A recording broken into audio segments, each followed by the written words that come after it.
त्वरण का SI unit बराबर क्या होता है? भी बराबर, देखिए त्वरण का फार्मूला क्या होता है ये निकालना है। तो आपको पता है फाइनल वेलोसिटी बराबर initial velocity plus acceleration. Okay, acceleration into time.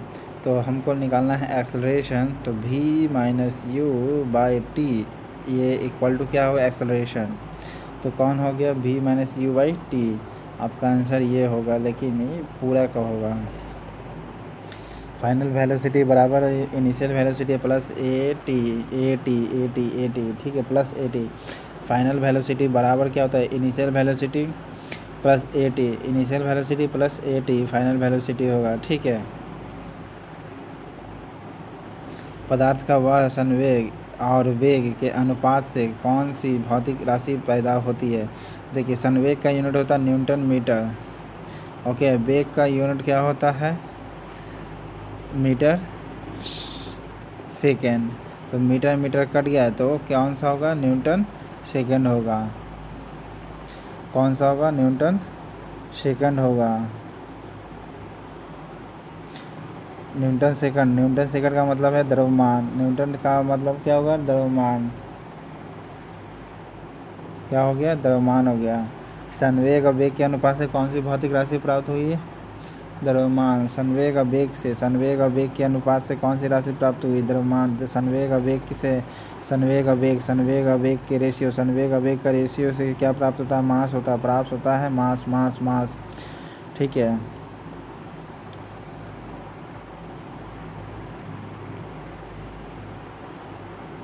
Planck के अचर में किसका आयाम होता है? तो प्लैंक कांस्टेंट है। प्लैंक कांस्टेंट जब भी किया जाता है तो कोणीय वेग के लिए किया जाता है। प्लैंक कांस्टेंट यानी किसका आयाम होता है? तो कोणीय वेग के लिए होता है। कोणीय गति के लिए जो एक वेक्टर क्वांटिटी है, वेक्टर क्वांटिटी है ये। कोणीय वेग, वेग, संवेग, ये क्या है आपका? वेक्टर क्वांटिटी है। ओके, बल भी आपका क्या है? वेक्टर क्वांटिटी है। फोर्स आपका क्या है? वेक्टर क्वांटिटी है, जबकि ऊर्जा नहीं है।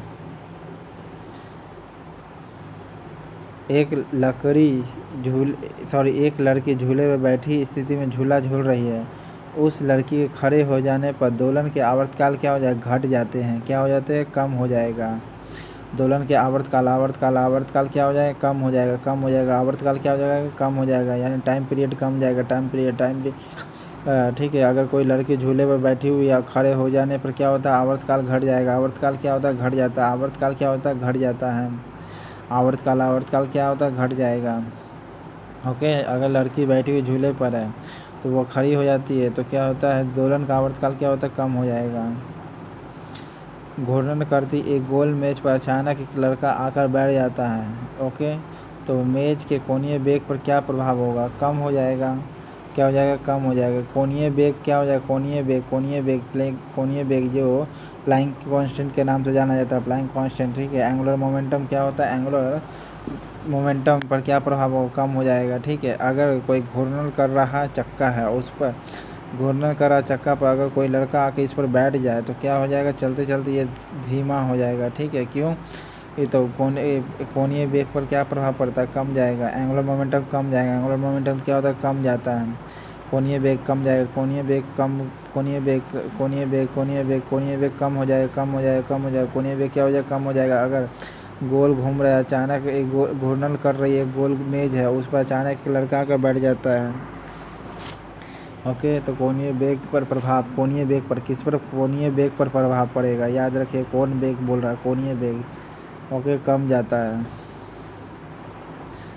एक्सेलरेशन नहीं बल्कि कोणीय वेग कह रहा है।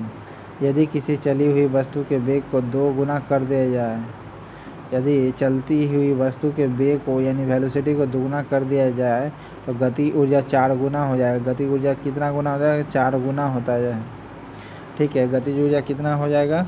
गति ऊर्जा जिसे काइनेटिक एनर्जी कहते, कितना हो जाएगा? 4 गुना हो जाएगा।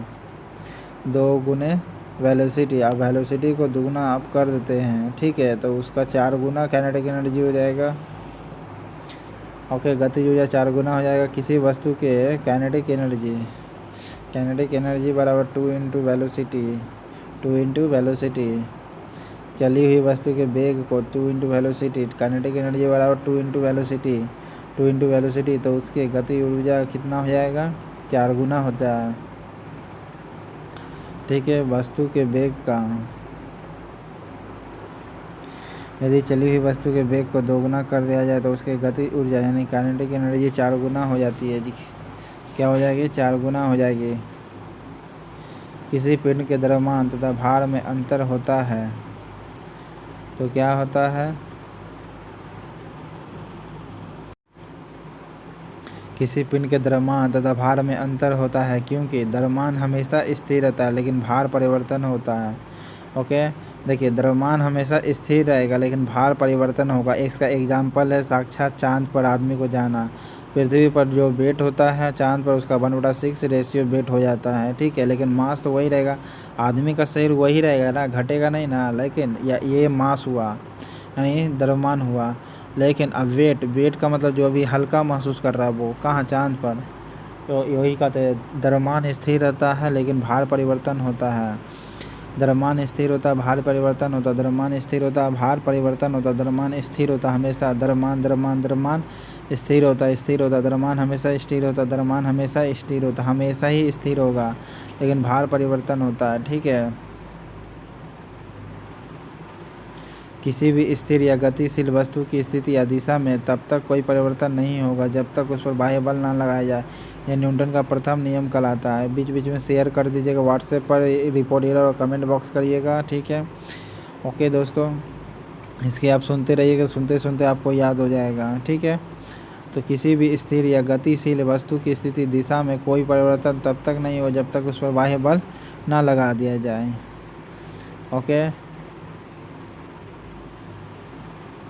न्यूटन का कूलिंग लॉ भी कहलाता है दोस्तों। न्यूटन का एक कूलिंग लॉ क्या है, डिफिनेशन पता है आपको, कमेंट बॉक्स में बताइए। किसी असंतुलित बल द्वारा किसी पिंड में उत्पन्न, देखिए असंतुलित बल है यानी अनबैलेंस फोर्स है, तो उस पिंड में एक्सेलरेशन क्या होगा, एक्सेलरेशन बल के व्युत्क्रमानुपाती होता है या बल के अनुक्रमानुपाती होता है, तो बल के क्या होगा, अनुक्रमानुपाती होगा, बल के अनुक्रमानुपाती मतलब समानुपाती होता है। ठीक है, अगर अनबैलेंस फोर्स है तो एक्सेलरेशन उसके अंदर जो उत्पन्न हुआ, अनबैलेंस फोर्स होने के कारण एक्सेलरेशन जो उत्पन्न होता है वो क्या हो जाएगा, डायरेक्टली प्रोपोर्शनल हो जाएगा। फोर्स असंतुलित बल द्वारा किसी पिंड में उत्पन्न जो एक्सेलरेशन होगा, एक्सेलरेशन जो होगा फोर्स के क्या होगा, समानुपाती होगा, फोर्स के समानुपाती होगा। किसी असंतुलित बल द्वारा किसी पिंड में उत्पन्न त्वरण बल के क्या होता है, डायरेक्टली प्रोपोर्शनल होगा। Force directly proportional to acceleration. Okay, असंतुलित बल है, force directly proportional to acceleration, जिसको F=ma भी लिखा जाता है फार्मूला। ओके, तो कहता है असंतुलित बल है। ठीक है, अनबैलेंस फोर्स है, किसी पिंड में उत्पन्न एक्सेलरेशन हो जाता है।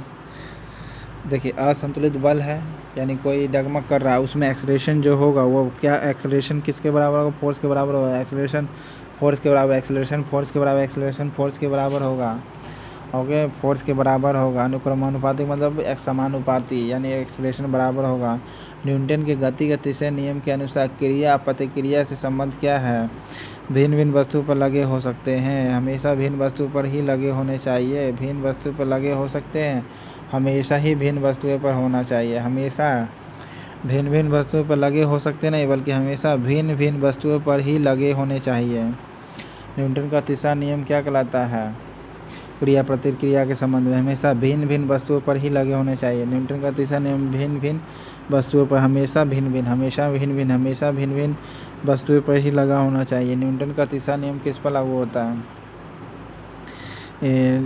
क्रिया प्रतिक्रिया संबंध है किससे, हमेशा भिन्न भिन्न वस्तुओं पर लगे होते हैं। न्यूटन का तीसरा नियम क्रिया प्रतिक्रिया का संबंध किस पर निर्भर करता है, हमेशा भिन्न भिन्न वस्तुओं पर लगे होने चाहिए, हमेशा भिन्न भिन्न वस्तुओं पर लगे होने चाहिए।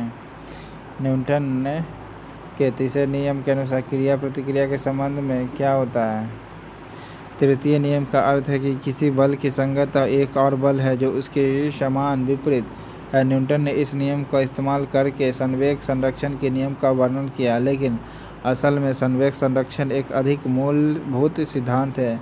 कई उदाहरण हैं जिनमें संवेग संरक्षित होता है, लेकिन तृतीय नियम मान्य नहीं है। प्रत्येक क्रिया के बराबर विपरीत दिशा में एक प्रतिक्रिया होती है। न्यूटन का तृतीय नियम कहलाता है। प्रत्येक क्रिया के बराबर विपरीत दिशा में एक प्रतिक्रिया होती है। बराबरे होता है, ठीक है। प्रत्येक क्रिया के बराबर में होता है, विपरीत दिशा में प्रतिक्रिया होता है। न्यूटन का तृतीय नियम कहलाता है। इसका अर्थ है कि किसी बल के संगत एक और बल है जो उसके समान और विपरीत है। न्यूटन ने इस नियम को इस्तेमाल करके संवेग संरक्षण के नियम का वर्णन किया, लेकिन असल में संवेग संरक्षण एक अधिक मूलभूत सिद्धांत है। कई उदाहरण हैं जिनमें संवेग संरक्षित होता है, लेकिन तृतीय नियम मान्य नहीं होता है। जल में तैरना न्यूटन की गति के किस नियम के कारण है? तो न्यूटन के तृतीय नियम के कारण होता है। जल में तैरना न्यूटन की किस गति के कारण होता है? न्यूटन के तृतीय नियम के कारण। जल में तैरना न्यूटन के तृतीय नियम लागू होता है। न्यूटन का तृतीय नियम जल में तैरना न्यूटन के तृतीय नियम लागू होता है। जल में तैरना जो है न्यूटन के तृतीय नियम लागू होता है। जल में तैरना जो है न्यूटन का तृतीय नियम लागू होता है। जल में तैरना न्यूटन के तृतीय नियम लागू होता है। कोई पिंड तब तक विराम अवस्था में ही बना रहेगा जब तक कि उस पर बाह्य बल न लगा दिया जाए। यह न्यूटन का पहला नियम कहलाता है। ओके, न्यूटन का पहला नियम कहलाता है।